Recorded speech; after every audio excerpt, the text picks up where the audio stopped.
why would you do this to this dude? I told my wife, I was like, when she saw that, I was like, you know what?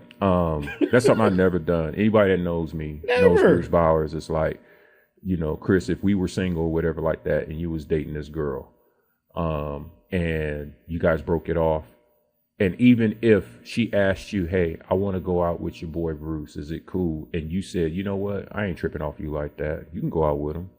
I wouldn't do it. Just wouldn't do it.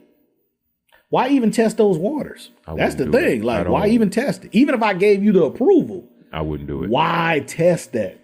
I wouldn't do it.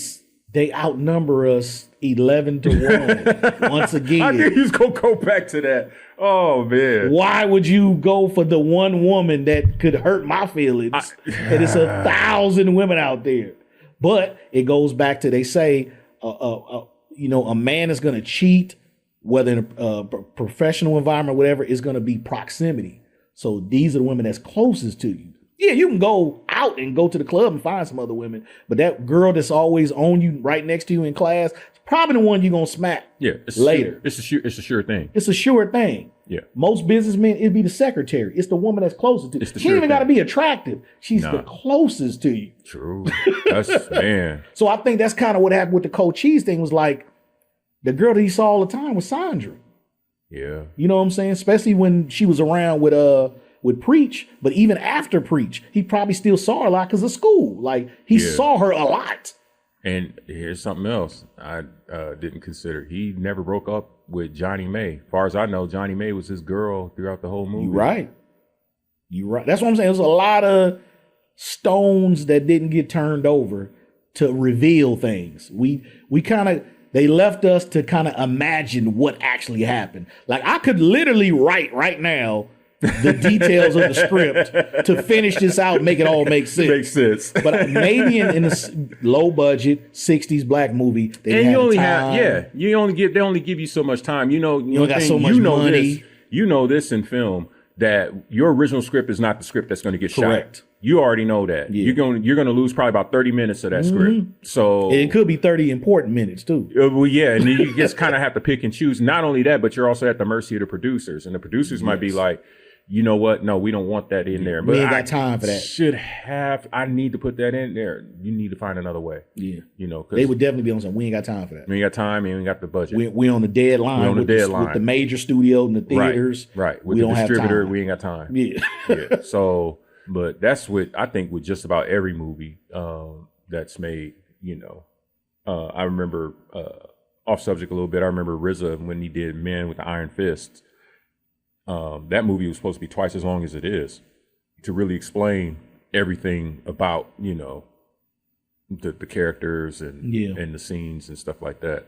So that's why I kind of appreciate like directors like Quentin Tarantino, like they had the director's cuts, and also they're not even scared to make a 4-hour movie because they know their fans will watch it. Quentin ain't. Quentin don't care. No, Quentin don't care about How long was the Hateful Eight? That's like fucking 3.5 hours. Yeah, it's a long movie.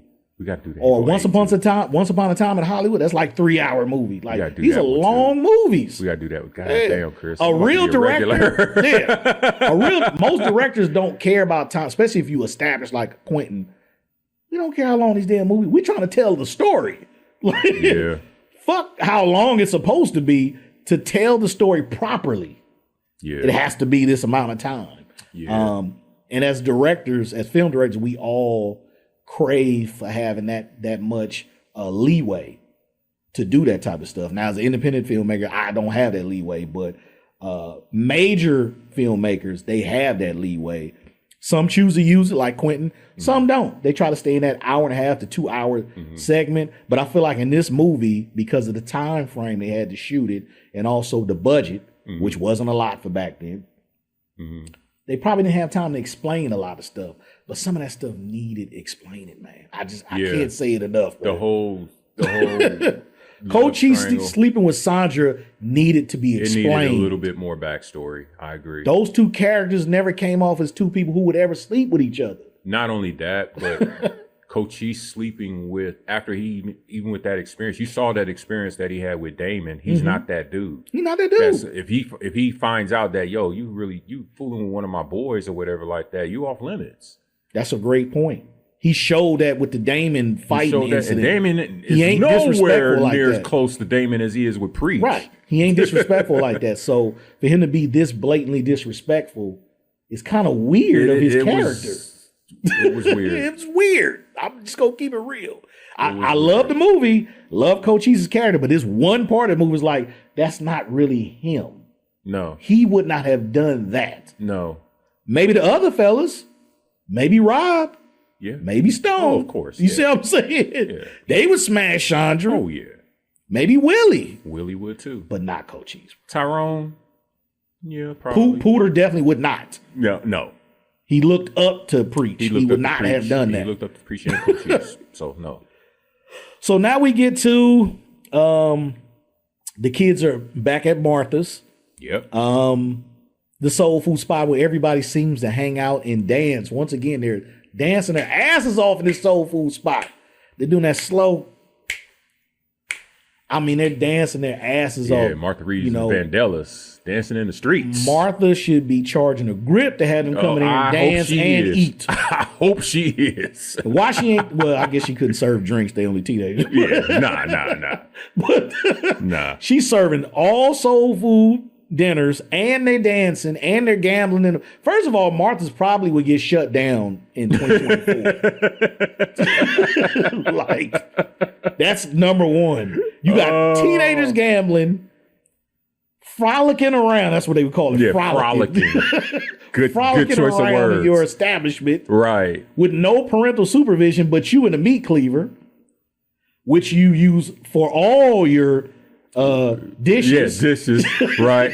Not to mention the fire code, because the place was packed all the time. Let's get to the fire code. Fire marshal come up in there and board it up. Kick everybody out and board it up on the spot. It was probably 3 times as many people that was supposed to have the occupancy, right? They exceeded it by the maximum occupancy by 3 times. It was never designed to have a dance floor. Or a gambling spot, and a gambling spot, and an eating spot.